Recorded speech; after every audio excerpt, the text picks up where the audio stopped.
Hello, and welcome to Zoom Training for Administrators. Once you've logged into your Zoom account, you will notice some menu options on the left-hand side, as well as some menu options on the top right-hand side of the screen. The menu items in the top are fairly self-explanatory, so I will concentrate on the left-hand menu. Throughout this tutorial, I will focus on the menu items that will be most helpful to you and avoid discussing every single menu item for brevity's sake. So let's first talk about the profile menu. This is mainly concerned with your user settings, such as your license type, whether you have a basic or a paid account, the date and time format, and your password. This is where you go if you want to update your password at any point in time. So let's now go to the Meetings menu. This area will list any scheduled meetings that are upcoming, as well as past meetings. So let's go ahead and schedule our first meeting and see how this works. We'll click on the Schedule a Meeting button. We'll give our meeting a name.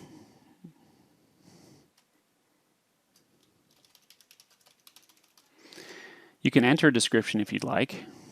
Enter a date and time. We'll choose this upcoming Sunday. And we'll say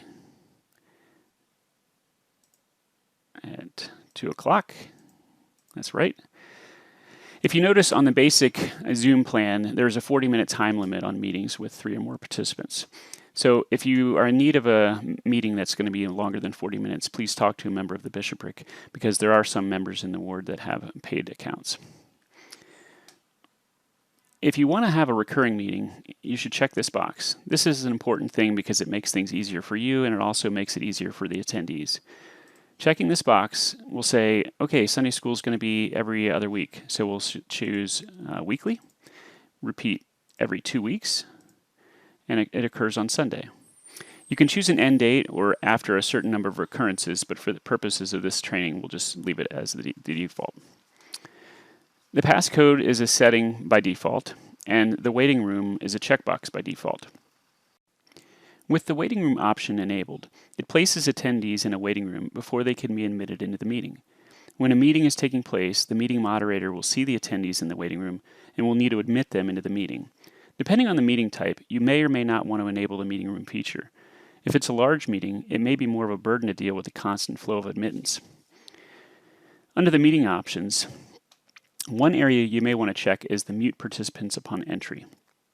Without this feature turned on, you could be teaching Sunday school with 60 or 70 people joining your meeting, and if they do not realize that their microphone is live, it can be disruptive, especially if the people are joining late.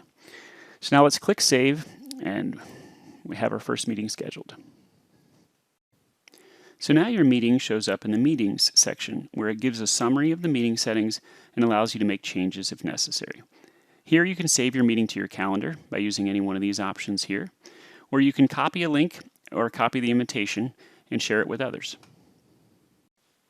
Now let's move on to the settings option. Here you can change the default settings so that when you schedule a meeting, you don't have to check all of the boxes each time. Areas such as having the host and participant video turned on by default, muting the participants upon entry, and the chat feature. The chat feature can be beneficial to some meetings, but it can be detrimental to others. In some meetings, it may be very important for feedback and discussion, while other meetings it may serve as a major distraction. You'll need to figure out what works best for your meetings. So this concludes the basic account configuration and meetings setup tutorial.